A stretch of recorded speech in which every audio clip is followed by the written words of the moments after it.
이 시간 함께 보실 하나님의 말씀은 신약성경 사도행전 1장 4절부터 8절까지 말씀입니다.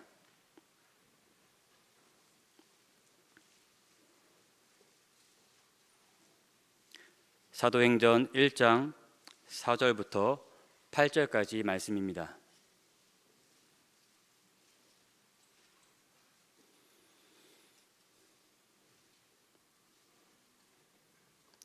이는 살아계신 하나님의 말씀입니다. 함께 봉독하시겠습니다.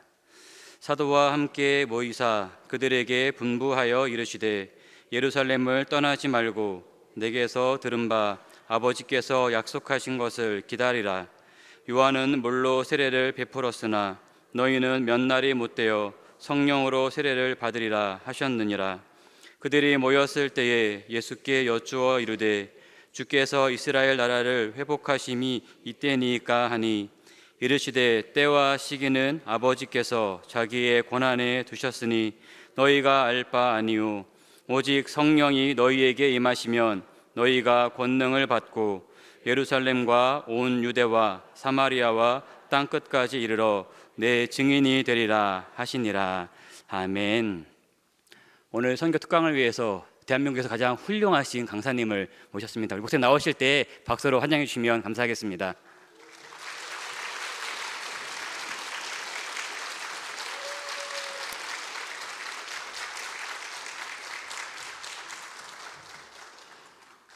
네, 올라오기 전에 박수 받는 게 되게 오랜만인 것 같습니다.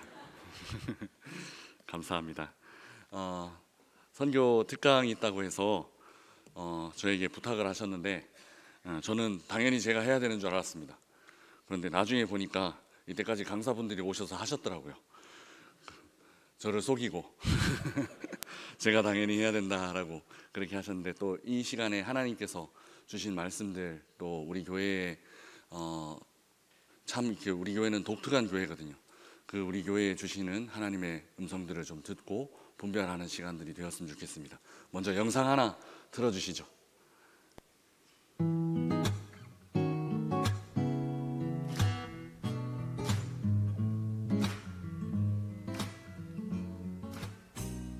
또 하나님의 자녀로서 복된 인생 살 수 있도록 인도하여 주시니 감사합니다.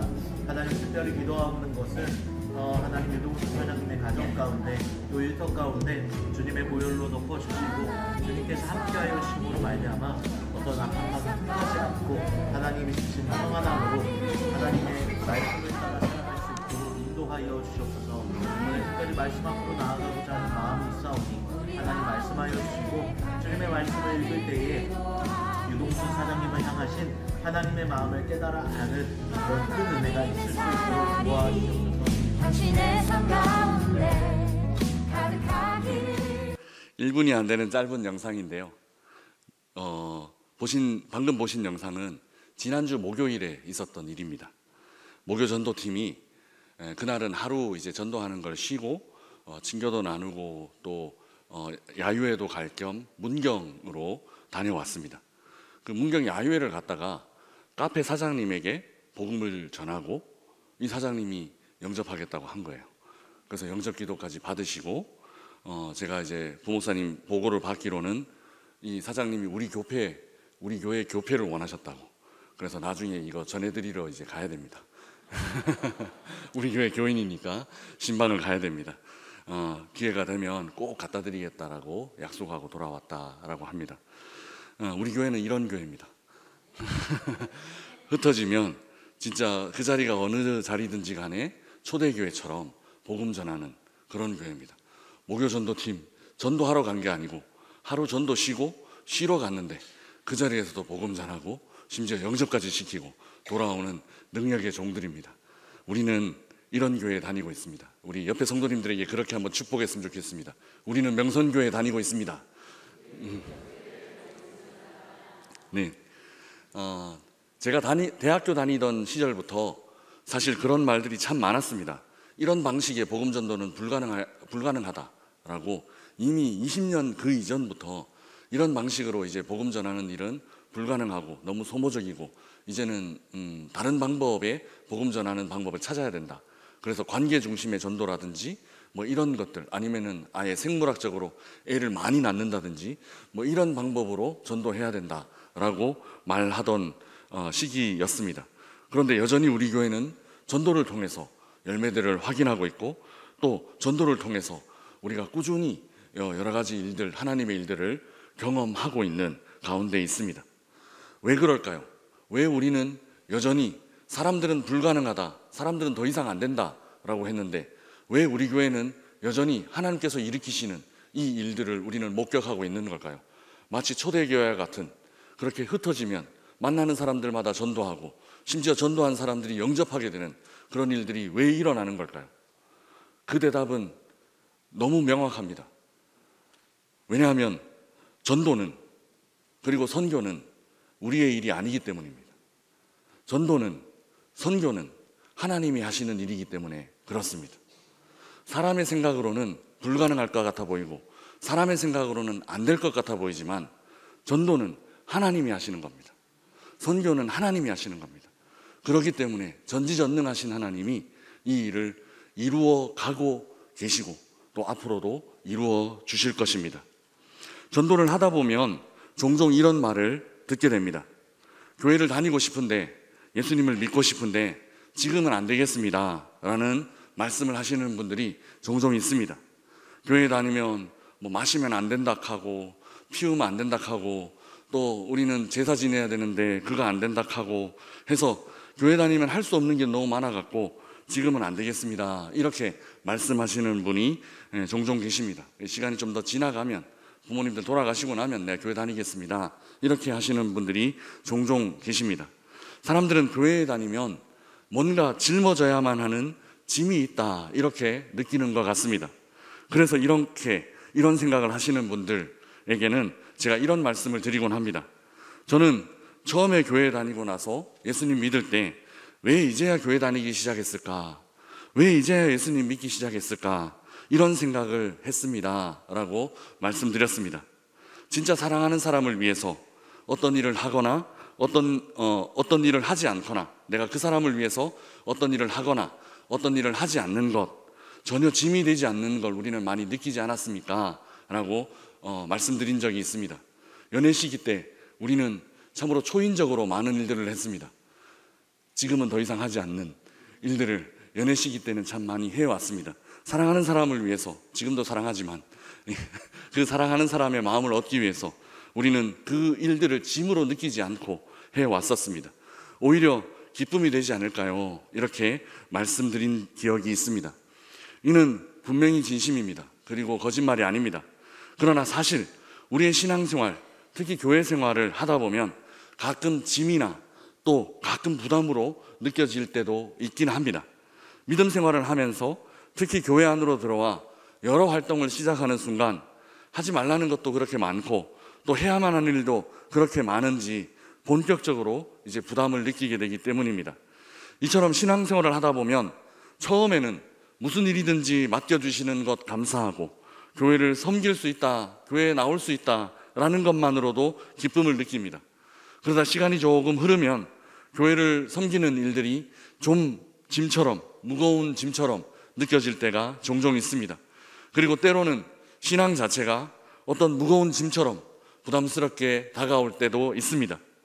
사실은 오늘 본문도 그런 본문입니다. 오늘 본문도 굉장히 부담스러운 본문입니다. 가급적이면 성경 통독하다가 이 부분은 스킵하고 읽고 싶은 그런 본문입니다. 오늘 본문은 예수님이 부활하신 후 잠시 동안 제자들과 머무셨을 때에 일어난 일입니다. 그리고 머무시는 시간을 마무리하면서 예수님이 승천하시기 직전에 제자들과 마지막 나눈 말씀 이야기입니다.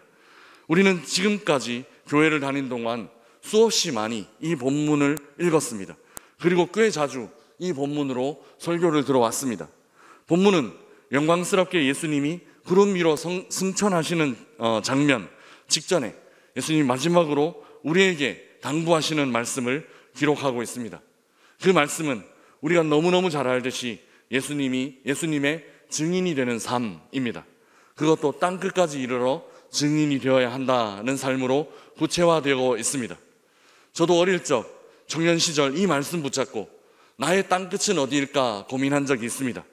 땅끝에서 예수님 증인으로 살기를 꿈꿔왔습니다. 그리고 예수님 보내시면 어디든지 가겠습니다. 그렇게 기도하면서 그렇게 밤새 철야기도 하고 또 통성기도 하고 했던 적이 있습니다. 그러나 땅의 끝은 고사하고 여전히 선교하러도 떠나지 못하고 있는 그런 모습을 보면서 자괴감에 빠지기도 했습니다. 굉장히 죄송하고 또 애통한 마음을 가졌던 기억이 있습니다.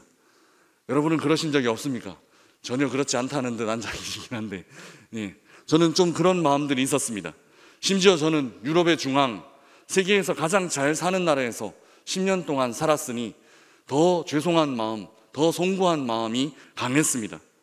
주님을 위해서 살겠습니다 라고 헌신해놓고 실상은 도서관에 앉아서 공부만 하고 있는 제 모습이 어떤 때는 너무 한심하고 또 죄송하기까지 했었습니다. 독일 가기 전 선교단체 간사로 사역하던 시절에는 캠퍼스와 교회를 오가면서 청년대학부 친구들과 거의 하루 종일 붙어 지내면서 사역하는 삶을 살았었습니다. 그때는 뭐 새벽도 없었습니다. 뭐 하루 종일 그냥 그 아이들과 붙어서 삼시세끼 그 아이들과 같이 먹고 그렇게 거의 뭐 사생활이 없을 정도로 그렇게 삶을 살았습니다. 지금 돌아보면 그때 제가 연애도 하던 시기였고 했었는데 어떻게 그 삶을 살아갈 수 있었을까라는 게 의문이 될 정도입니다. 뭐 밤에 아이들이랑 모임하고 바로 헤어지기 아쉬우니까 야식 먹고 뭐 애들 다 데려다주고 집에 오면 오늘 못 돌아옵니다. 대부분 내일 들어오게 됩니다. 내일 들어오고 나서 아이들이 또 새벽 기도 가고 싶다고 전화가 오면, 그리고 누구누구 가는지 이렇게 문자가 와 있으면 그 아이들 이렇게 쭉 태워서 새벽 기도를 가야 합니다. 그러니까 그 아이들을 태워서 새벽 기도를 가야 하니까 새벽 기도가 보통 5시 이렇게 시작된다 하더라도 저는 한 3시 반 일어나서 출발을 해야 하는 겁니다. 그러니까 한 3시간 자고 일어난 거죠. 3시간 자고 일어나서 그때부터 새벽 예배 마치고 캠퍼스 안으로 아이들이랑 같이 들어가서 큐티 모임하고 아침 식사하고 뭐 이렇게 또 계속 스케줄을 하게 됩니다. 어떻게 살았을까? 무슨 힘으로 살았을까? 지금 돌아보면 지금 그렇게 해라 그러면 못할 것 같습니다. 못할 것 같은데 그때는 무슨 힘으로 그렇게 했는지 모르겠지만 그렇게 살았었습니다. 그렇게 한마디로 말하면 사역에 미쳐서 살았던 거죠. 그렇게 미쳐서 살다가 갑자기 유학을 떠나게 됐습니다. 그러니 아무것도 안 한다라는 느낌이 들었습니다. 하나님을 위해서 아무것도 안 하고 있다라는 느낌이 너무 강하게 들었습니다. 그래서 유학 시절 한동안은 굉장히 죄책감을 느끼는 시간이었습니다. 하나님께 아무것도 안 하는 것 같고 하나님이 아니라 나를 위해서 사는 것 같은 그런 느낌이 들었기 때문입니다. 이런 게 모두 제게는 짐이었습니다. 짐처럼 느껴졌습니다. 내가 헌신해놓고 내가 결단해놓고 땅끝까지 간다고 해놓고 나는 왜 도서관에 처박혀 있나? 나는 왜 이렇게 공부만 하고 있나? 책만 읽고 있나? 하는 게 미전도 종족은 아직 지금도 오늘도 수백, 수천, 수만 분이 예수님 알지 못하고 죽고 있을 텐데 내가 여기 앉아 있는 게 이래도 되는 건가? 라는 짐처럼 느껴지는 감정이 엄청 컸던 때였습니다. 그러던 어느 날 같이 공부하시던 한 전도사님이 이런 말을 해 주셨습니다. 그리고 굉장히 위로가 되었습니다. 그 전도사님 말씀은 우리는 공부하는 사역자예요 라고 말씀을 하셨습니다. 그러니까 대충 공부하면 안 돼요 라고 말씀하셨고 뼈 빠지게 공부해야 돼요 라고 말씀하셨습니다. 공부하면서 순교할 각오하고 공부해야 돼요 라고 말씀하셨습니다. 그 말씀이 제게는 하나님의 음성처럼 들렸습니다. 그리고 제가 가진 독일어 성경 앞에다가 바로 적었습니다. 뼈 빠지게 공부하자. 제가 이 이야기를 아마 간략하게 예전에 한번 이 교회에서 나눈 적이 있습니다. 그리고 제가 진짜 뼈 빠질 뻔했던 이야기도 나눈 적이 있습니다. 그때부터 공부가 사역이고 또 사명이라는 생각을 하게 되었습니다. 이것도 하나님의 일이구나 라는 생각을 하게 되었습니다. 그리고 나중에 이 공부로 어떤 타이틀을 얻게 되면 하나님이 거저 주신 것이니 거저 사람들에게 베풀어야겠다라는 생각을 하게 되었습니다. 특히 선교사님들에게 만약 이런 신학 공부와 관련되어 있는 요청이 있다면 어디든 달려가서 내가 무료로 아니면 밥 사주면서 서비스를 하자라는 그런 생각을 하게 되었습니다. 저는 이렇게 짐으로 느껴지는 것들로부터 어느 정도 자유롭게 될 수 있었습니다. 이처럼 신앙생활을 하는 어느 시점에 신앙이 부담으로 느껴지는 시기를 우리는 누구나 보내곤 합니다. 그러면 우리 한번 질문을 드려보겠습니다. 우리 예수님은 우리에게 그렇게 부담을 주시는 분이실까요? 하기 어려운 일들, 웬만한 결심이나 웬만한 결단으로는 마음먹기 힘든 일들, 신앙이라는 이름으로 그렇게 요구하시는 그런 비인격적인 분이실까요? 그리고 선교는 그런 부담스럽기만 한 일일까요? 사실 오늘 우리가 읽은 이 본문은 우리에게 엄청나게 부담스럽게 다가오는 본문이기도 합니다. 땅끝까지 증인이 되는 삶을 요구하고 있기 때문입니다. 뭔가 지금이라도 당장 짐을 싸서 캐리어에 간단하게 짐을 싸서 선교사로 나가야만 할 것 같은, 그렇지 않은 우리는 뭔가 믿음이 부족하고 하나님께 송구한 사람이 된 것 같은, 그리고 헌신이 덜 된 것 같은 그런 느낌이 들게 만드는 그런 본문입니다. 그러나 오늘 본문을 좀 더 자세히 읽어보면, 그리고 정확하게 읽어보면 꼭 그렇지는 않다라는 것을 알 수 있습니다. 우리가 이런 오늘 본문을 읽으면서 이렇게 강력한 짐스러움 혹은 부담스러움을 느끼는 이유는 오늘 본문 안에 있는 명령과 약속을 좀 혼돈해서 이해하기 때문에 그렇습니다. 명령과 약속은 그 일을 행하는 주체가 전혀 다릅니다.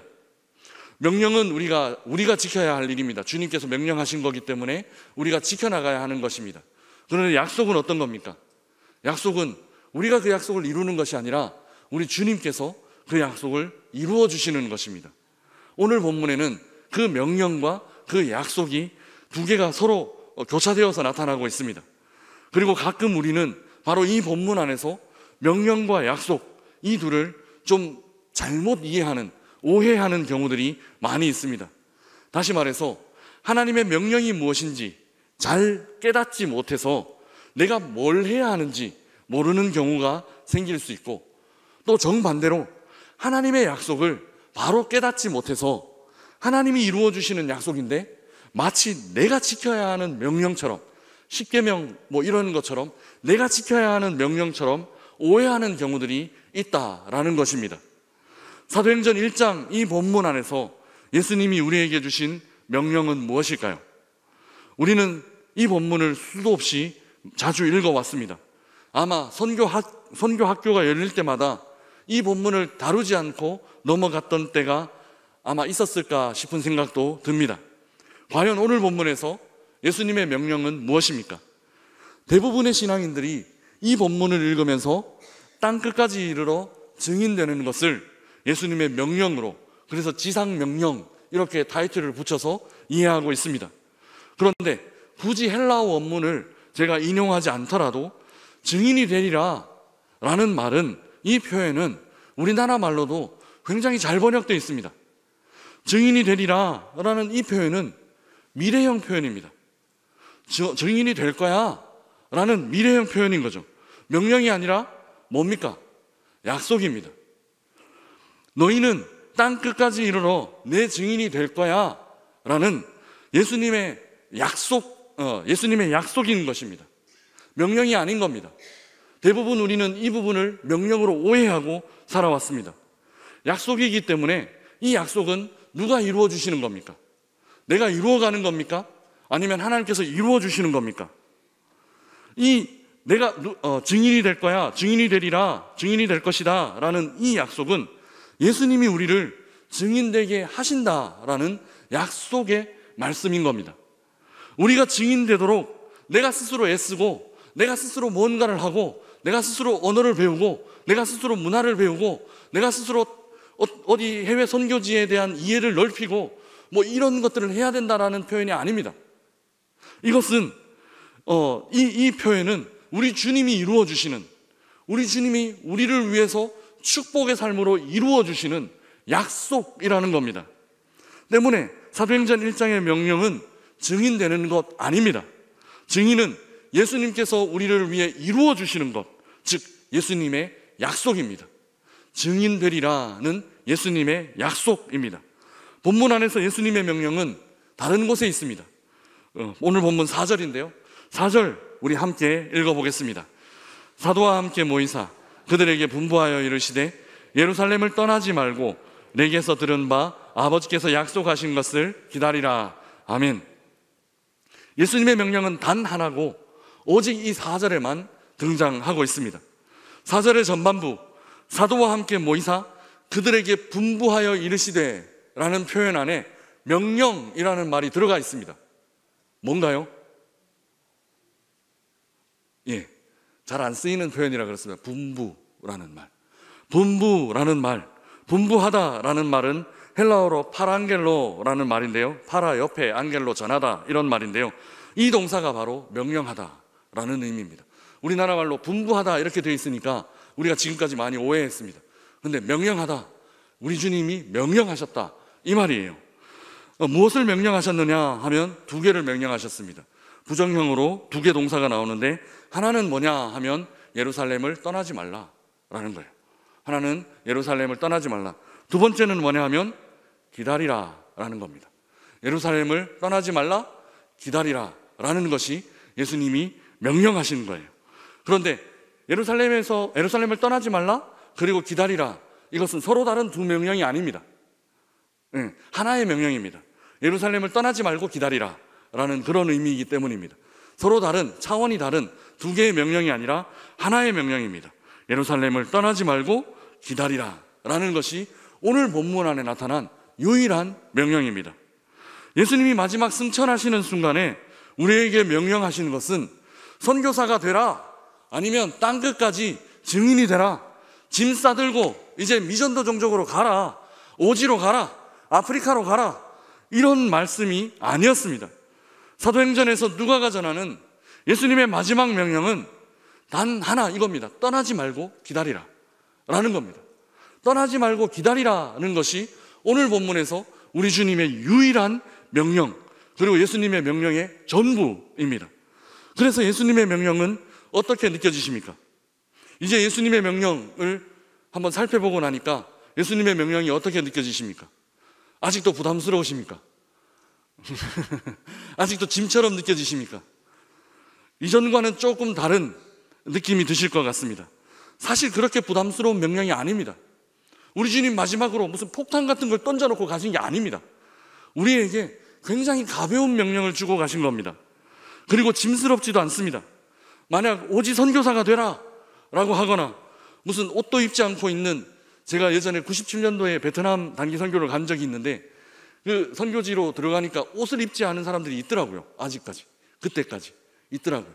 그리고 2001년도인가 2001년도 아마 2001년도인가 2002년도인가에 베트남 한 번 더 갔습니다. 근데 완전히 베트남이 바뀌어 있더라고요. 처음에는 97년도에 이렇게 공항에서 내릴 때는 공항 활주로가 보였습니다. 등이, 아 여기는 활주로야. 왜냐하면 도시 전체가 깜깜했거든요. 사이공이 깜깜했거든요. 그런데 한 4년 5년 뒤에 가니까 활주로가 안 보이더라고요. 그런데 뭐가 대신 보이느냐 하면 한국 왜 술집 같은 데서 이렇게 네온 사인 번쩍번쩍 하는 거 있잖아요. 뭐 분수대처럼 번쩍번쩍하고 뭐 이렇게 막 날아가기도 하고, 네온 사인이, 그런 네온 사인이 보이기 시작하더라고요. 선교사님이 말씀하시는 게 한국 문화가 많이 들어와서 그렇습니다 라고 말하는 게 한편으로는 자랑스럽기도 하고 한편으로는 가슴이 아프기도 했습니다. 왜냐하면 선교사님들이 복음 갖고 들어와서 복음이 퍼져야 되는데 이 그 밤에 술 마시는 문화 이런 게 들어와가지고 뭐 번쩍번쩍하고 있으니까 예수님 십자가가 번쩍번쩍했으면 더 좋았을 텐데 그런 마음이 좀 들기도 했습니다.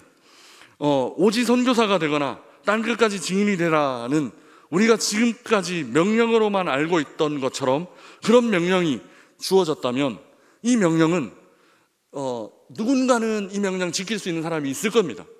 그런데 누군가는 이 명령 지키기 어려운 사람도 있을 겁니다. 누군가는 이 명령 지키는 게 너무 짐처럼 느껴지고 너무 부담스러운 사람도 있을 것입니다. 굉장히 헌신된 사람, 혹은 다문화권에 사는 일이 그렇게 두렵지 않은 사람, 팬티만 입고도 1년 365일 살 수 있는 사람, 배앓이 안 하는 사람. 저는 이렇게 위도스를 거치지 않으면 배앓이를 하는 편이라서, 물도 달라지면 좀 배앓이를 하는 편이라서 그게 선교사로서는 굉장히 안 좋은데요. 어쨌든 뭐 어떤 물이든지 막 뭐 컵으로 뭐 이렇게 그 메콩강 물도 마시면 뭐 끄떡없는 그런 사람들도 있더라고요. 몸이 정수기인 그런 사람들이 있더라고요. 그런 사람들에게는 선교라는 사역이 완전히 특화되어 있는 거죠.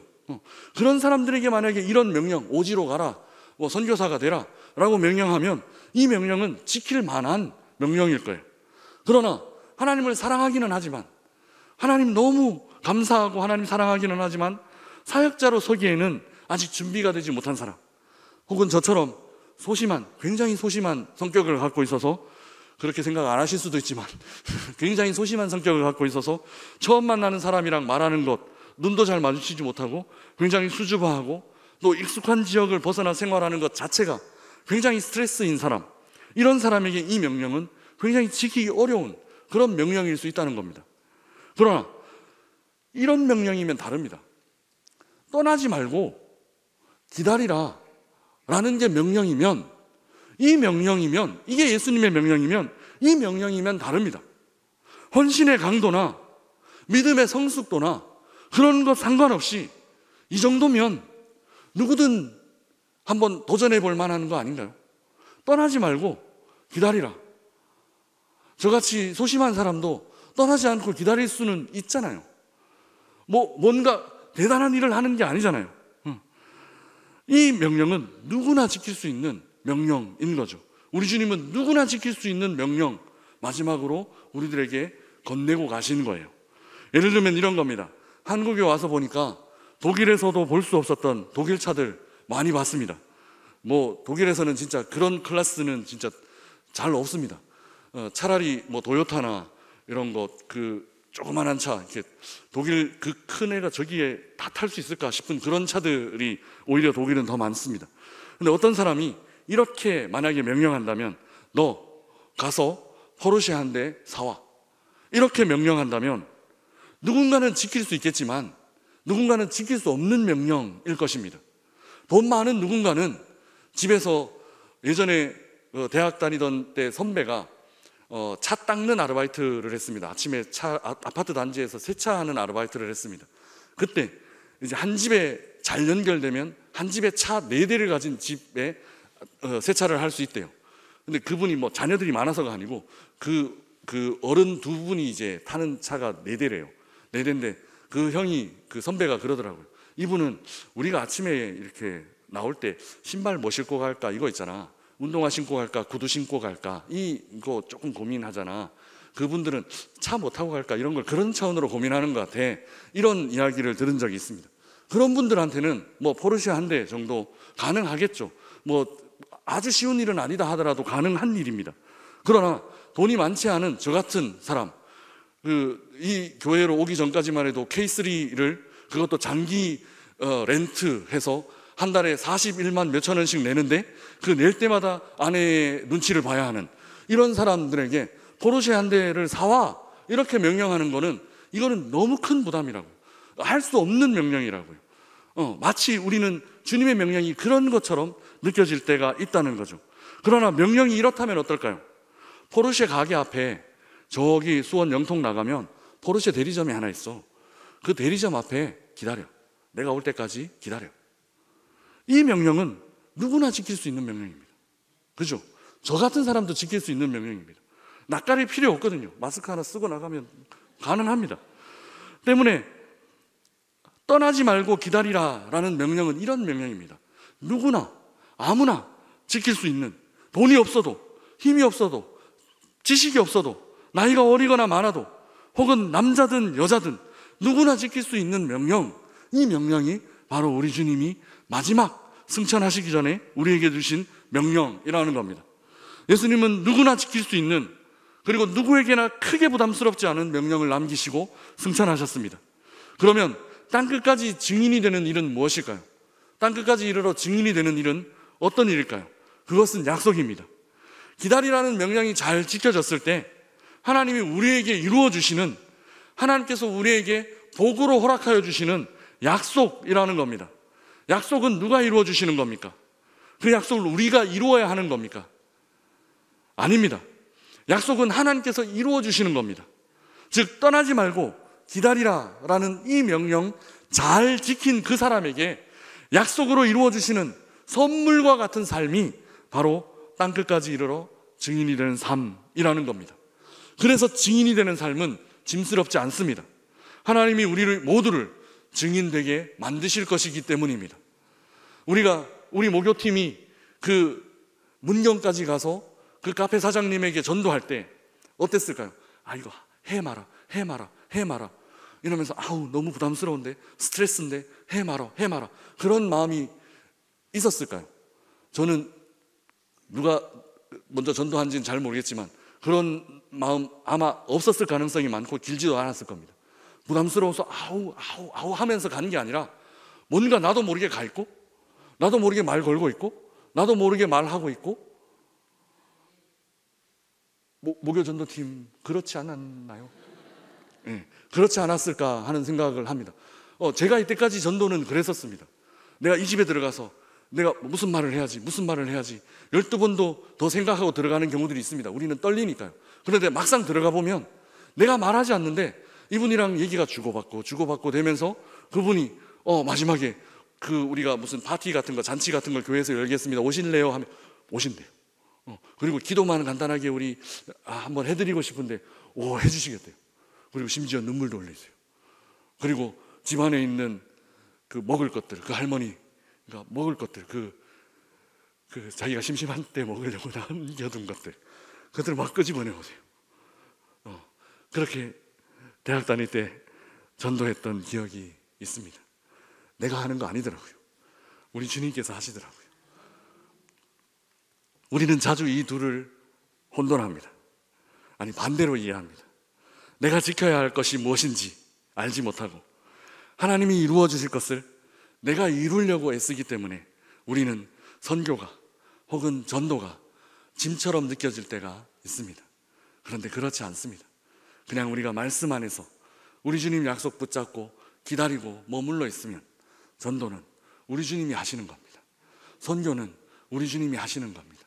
내 열리지 않는 이 몇 센치 입을 우리 주님께서 여십니다. 그리고 내가 생각하지도 못했던 지혜의 말씀을 전하게 하십니다. 그게 전도이고 그게 선교입니다. 우리가 이 말씀들을 오해하기 때문에 신앙이 짐처럼 느껴집니다. 그래서 교회 안에서 봉사하는 일 때로는 무겁게 느껴지고, 목요 전도팀 모여라 하면 내가 다른 거는 다 하겠는데 거점 전도는 이렇게 말씀하시는 분들도 계십니다. 하늘 소식반 다른 건 다 하겠는데 전도는 이렇게 얘기하시는 분들 계십니다. 차라리 해외 나가서 선교하는 건 하겠는데 이 동네에서 전도하는 건 어렵다. 근데 다 아는 사람들인데 내가 뭐라고 말하노? 이렇게 하시는 분들도 계십니다. 그런데 실제로 그렇지 않습니다. 사도행전에 기록된 예수님의 승천 이야기 안에 나타난 예수님의 명령은 누구나 지킬 수 있는 것, 누구나 마음만 있으면 따를 수 있는 것, 즉 기다리는 일입니다. 우리가 충분히 우리 주님 안에 머물러 있기만 하면 우리 주님이 우리를 사용하셔서 일하실 것입니다. 그 기다리라는 명령에 잘 순종한 사람에게 땅끝까지 증인이 되는 이 특권과 같은 복된 삶이 약속되어 있다라는 사실을 오늘 이 밤에 우리 모두 다 기억하시기 바랍니다. 예수님은 누구는 지킬 수 있고 누구는 지킬 수 없는 명령을 우리에게 주신 건 아닙니다. 예수님은 누구나 지킬 수 있는 명령을 우리에게 주셨습니다. 바로 그것은 기다림이라는 명령입니다. 그러나 누구나 지킬 수 있는 그 기다리라는 명령을 순종하는 일, 그 일도 생각처럼 그렇게 만만치는 않습니다. 생각처럼 그렇게 누구나 기다릴 수 있는 것은 아니라는 것입니다. 기다림은 분명 누구나 지킬 수 있는 명령이기는 하지만 사실 또 아무나 지킬 수 없는 그런 명령이기도 합니다. 아무나 이 기다리라는 명령을 지킬 수 없는 이유는 기다리라는 명령을 하신 그분에 대한 인격적인 신뢰, 인격적인 믿음이 없으면 절대로 기다릴 수 없기 때문입니다. 그래서 기다림이라는 말은 다른 말로 믿음이라는 말입니다. 기다림은 믿음이라는 말과 동의어입니다. 성경에 기다림이 아무나 지킬 수 있는 명령이 아니다라는 것을 가장 잘 나타내는 이야기가 바로 요즘 우리가 새벽에 묵상하고 있는 사울 이야기일 것입니다. 사무엘상 13장에서 사울은 블레셋과 전쟁을 합니다. 블레셋과 대치하고 있는 상황에서 오기로 약속한 사무엘이 오지 않는 겁니다. 정한 기한이 찼음에도 오지 않았습니다. 기다림에 지친 백성들이 전열을 이탈해서 흩어지기 시작했습니다. 그러자 마음이 급해진 사울은 사무엘을 더 이상 기다리지 못하고 직접 번제를 드리고 맙니다. 바로 그때 사무엘이 나타납니다. 딱 번제 드린 시간만큼, 그만큼만 더 기다렸으면 이런 사단은 일어나지 않았을 겁니다. 딱 번제 드린 그 기간만큼, 그 시간만큼 기다리지 못했기 때문에 사울은 왕의 자리에서 버림을 받습니다. 이어지는 15장의 아말렉 전쟁에서 완전히 진멸하라라는 이 하나님의 명령을 지키지 않은 일과 더불어 하나님께서는 사울을 버리시고 다윗이라는 새로운 왕을 택하시는 계기가 됩니다. 기다림은 이처럼 누구나 지킬 수 있는 명령이지만 아무나 지킬 수 있는 명령은 아닙니다. 믿음이 있어야 기다릴 수 있습니다. 아무나 기다릴 수 있는 것이 아닙니다. 오늘날 우리들도 이 기다림에 지치고 실패하는 경우들이 참 많이 있습니다. 지금 이 자리에는 수년 동안 가족 구원을 위해 기도하고 계신 분들이 계실 것입니다.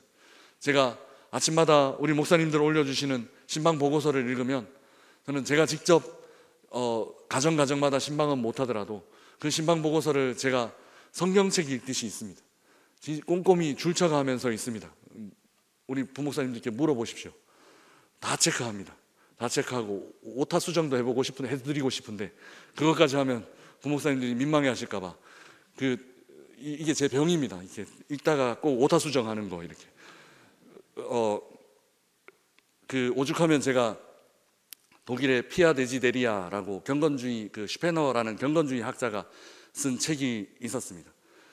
세미나 시간에, 교회사 세미나 시간에 수업을 듣다가 이제 그 오타를 발견한 거예요. 오타를 발견해서 교수님 여기 오타 있습니다라고 했더니 그 교수님이 저한테 이렇게 말씀하셨습니다. 아유, 헤어킴, 당신이 300년 만에 오타를 발견한 거라고. 그렇게 제가 그런 사람입니다. 300년 된 오타를 발견할 정도입니다.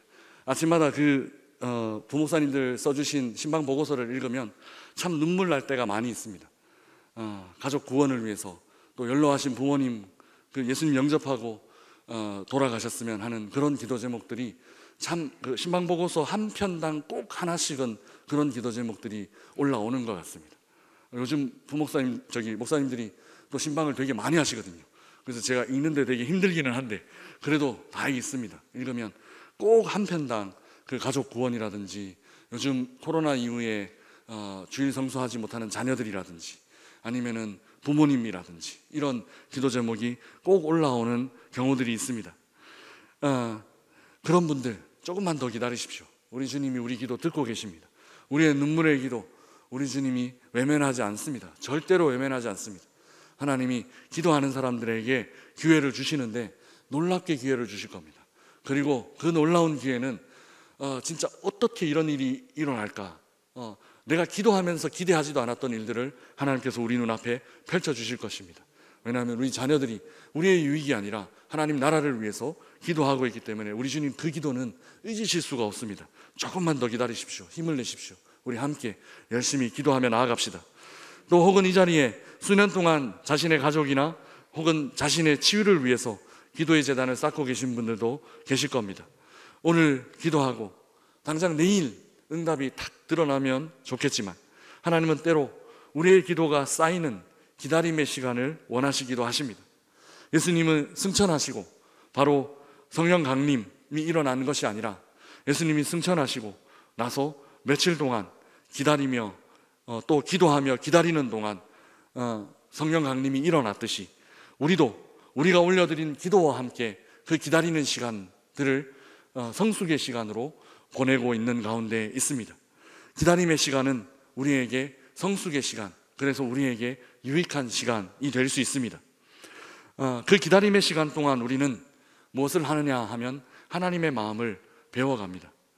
사실 우리가 기다린 시간은 하나님이 우리를 위해 기다려주신 시간에 비하면 아무것도 아닌 시간이기 때문에 그렇습니다. 하나님은 우리가 돌아오기를 몇 년 동안 기다리셨을까요? 몇 백 년 동안 기다리셨을까요? 수천 년 동안 우리를 기다리셨습니다. 그리고 지금도 우리 가족들을 기다리고 계십니다. 지금도 해외에 있는 미전도 종족 누군가를 지금도 기다리고 계십니다. 집 나간 아들을 하루도 빠지지 않고 매일매일 마을 입구까지 나아가 목이 빠져라 그 기다리신 당자의 아버지가 바로 우리의 아버지, 우리 하나님 아버지라는 사실, 우리가 오늘 이 밤에 다시 한번 기억했으면 좋겠습니다. 기다려주신 아버지의 은혜가 있었기 때문에 이 자리에 우리가 있을 수 있었습니다. 우리는 기도하고 기대하며 기다리는 동안 이렇게 아버지의 마음을 배워갑니다. 내가 기다리는 것만큼 또 우리 아버지도 기다리셨지. 아니 그 이상 우리 주님 나를 위해서 기다리셨지. 내가 이렇게 하나님 앞에 헌신하는 자리에 이르기까지 우리 주님 그보다 더 긴 시간을 나를 위해서 기다려주셨지 하는 그 주님의 마음을 우리는 배워가고 또 품어간다라는 사실입니다. 사랑하는 성도 여러분, 그리고 선교학교에 참석하신 선교 학생 여러분, 지금 우리는 성령 강림주의를 보내고 있습니다. 약속하신 성령을 보내주신 날 바로 오늘입니다. 우리 주님은 신실하십니다. 약속하신 것 반드시 이루어주시는 분이시기 때문에 그렇습니다. 오늘 본문에 나타난 하나님은 절대로 우리를 부담스럽게 하시는 분이 아닙니다.